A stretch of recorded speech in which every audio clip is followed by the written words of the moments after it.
जय श्री राम दोस्तों। सवाરના 9 વાગે જેવો વરસાદ બંધ થયો તેવું એક ટ્રેક્ટર લઈને નીકળી જઈએ છીએ આજની પહેલી લોકેશન તરફ।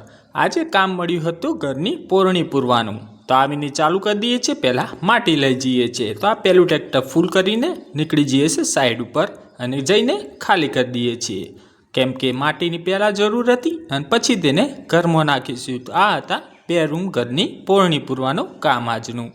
ત્યાંથી લાવીએ છીએ માટી અને આ બીજું ટ્રેક્ટર પણ લાવી દઈએ છીએ। એમ કરીને ટોટલ 3 ટ્રેક્ટર લાવીને ચાલુ કરી દઈએ છીએ ઘરમાં પોરણી પૂરવાનું કામકાજ। પછી 4 ટ્રેક્ટર પૂરા થઈ જાય છે, બીજા 4 ટ્રેક્ટર લાવીએ છીએ માટી। એક રૂમનું તો કામ પૂરું થઈ ગયું હતું, તમે જોઈ શકો છો। એક રૂમમાં તો આખી ટોસ માટી ભરાઈ જાય છે અને બીજા રૂમની બાકી હતી। તો આ છેલ્લું ટ્રેક્ટર લાવીએ છીએ। માટી થોડી એક રૂમમાં ખૂટતી હતી, તો આ છેલ્લું ટ્રેક્ટર લાવી દઈએ છીએ ને ટોટલ 8 ફેરા માટી લાવીએ છીએ।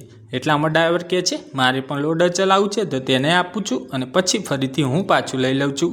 સવારના 11 વાગી ગયા હતા અને પહેલો રૂમ પૂરો થઈ ગયો હતો, બીજા રૂમનું અડધું કામ થઈ ગયું હતું અને આ માટી ધક્કાવીને આજનું કામ પણ પૂરું કરી દઈએ છીએ।